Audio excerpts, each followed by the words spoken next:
аз рӯзи 1 феврали соли 2026 мавриди амал қарор дода мешавад.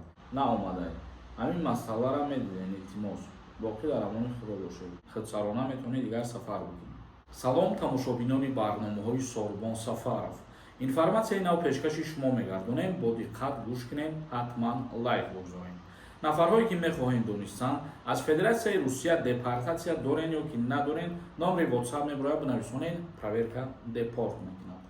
нархи истифодаи барқу гармӣ дар ҷумҳурии Тоҷикистон боло рафт. чихеле ки медонед, аз сабаби зиёд шудани нархи нишондиҳанда ҳама сола ҳама чиз бигем нархи навш камубеш боло меравад. дар ҷаласаи ҳукумати кишвар қарор дар бораи тарифҳо барои нерӯи барқ ва гармӣ мавриди баррасӣ қарор гирифта қабул карда шуд. тибқи ин қарор тарифҳои нави истифодаи нерӯи барқ ва гармӣ шурӯъ карда аз рӯзи 1 феврали соли 2026 мавриди амал қарор дода мешавад. гуфта мешавад ки лоиҳаи мазкур бо мақсади рушди соҳаи энергетика ва расидан ба сатҳи худтаъминкунии фаъолияти молиявии иқтисодии барқи тоҷик ва шабакаҳои тақсимоти барқ таҳия шудааст. ҳоло расман дар бораи чанд дарсад боло рафтани нархи барқу гармӣ иттилоъ дода нашудааст. айни ҳол нархи истифодаи 1 киловаттсоат нерӯи барқ барои аҳолӣ 35 то 36 дирам мебошад. барои ҳар метри мураббаъ майдони гармдиҳии манзил бошад, аҳолӣ дар як моҳ 1 сомонию 18 дирамро пардохт мекунад. яъне ки гармдиҳӣ гуфта отоплениро дар назар дорем. барои ҳар 1 метри мураббаъ 1 сомону 18 дирама дар бар мегирад ва нархи свет бошад айни ҳол барои тамоми мардум 35-36 дирам мебошад. ва аз рӯзи 1 феврали соли 2026 нархи наво ба чанд дирам баробар мешавад, ҳозираш дар аниқ чиза гуфтагӣ нест, вале аллакай ин қарор қабул шуд ки нерӯи барқ ва нархи гармдиҳӣ аз 1 феврал боло меравад. ин баъд информатсияи нав мо хостем ба маълумоти шумо расонем.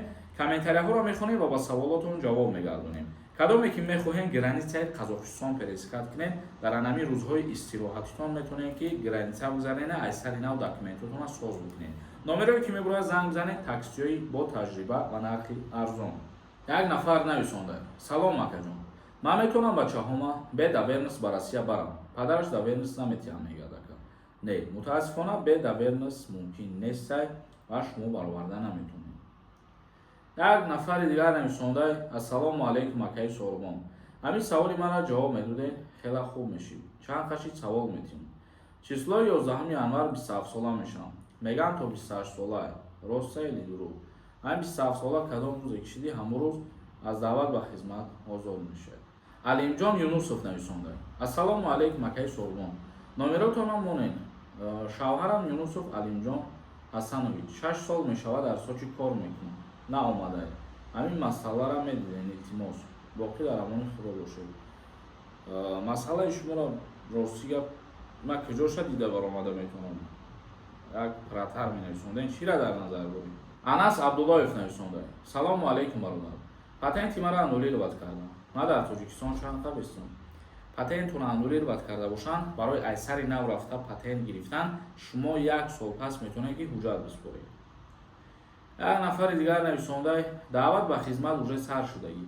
поиска додастам. моҳи март апрел авлава сар мешавад бубака. сар шудагӣ нест. яъне барои муайян кардани шаҳрвандон мебошад ки мисол оё ҳамин нафара ба хизмат бояд даъват кунанд ё ин ки не, ҳамин хел ба қайдгирия тамом.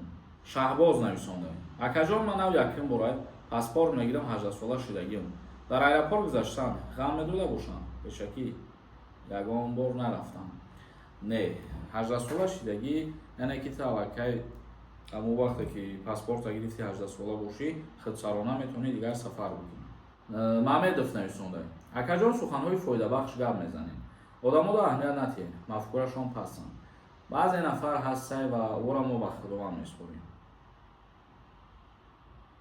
Шодиев нависонда: дар оила 2 писар, дигар фарзанд нест. мебарам ҳамин 2 писар ки боша ҳарзаша ба хизмат даъват мекунам. Садбарг нависонда: ман як ҳафта пеш Москва рафта будам. аз аэропорти Москав гардондам. аз куҷо фаҳмем депорт ҳастем ё не? ҳамира фаҳмиданӣ. барои муҳлат, барои тамоми линияҳоро фаҳмидан бихоҳем, шуғли аҳолӣ бурен дар онҷа тафтиши хуб мекунанд, ҳамаша аниқша мегам барои шумо. Яъне просто бидан ё набуданашро дугед агар ҳамин интернет қатъи ҳам мешавад. Али нависонда: салому алайкум акаи Сормон. Илтимос як савола ҷавоб медодем. Чӣ хел ба Англия равем ягон компания. Уверене боша. Ба худо дилгир шудем аз Россия. Барои Англия сафар кардан надорем мо ягон чӣ. Яъне аз ҳама хубаш шуғли аҳолӣ мерем, ҳамҷо номнавис мекунем ва айҳо шартнома доранд. Ризозода нависондаем: айсар патенти Москвада супорем. Патент метиҳанд мона. Патенти мо 4 моҳ дига срок дорад. Акаи Сормон, ба ҳамин савол ҷавоб диҳ ака.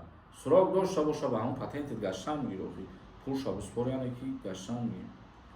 Як нафари дигар нависонда: салом.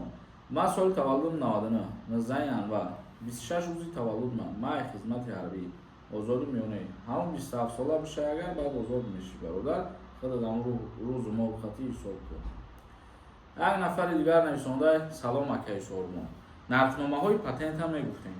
Дар ин масъала худованд хоста боша як рӯзада видео мекунем ва кадом шаҳрҳое ки нархҳош баромадагӣ аз саи пешкаши шумол мегардонем. Вафоев нависонда: салом ака.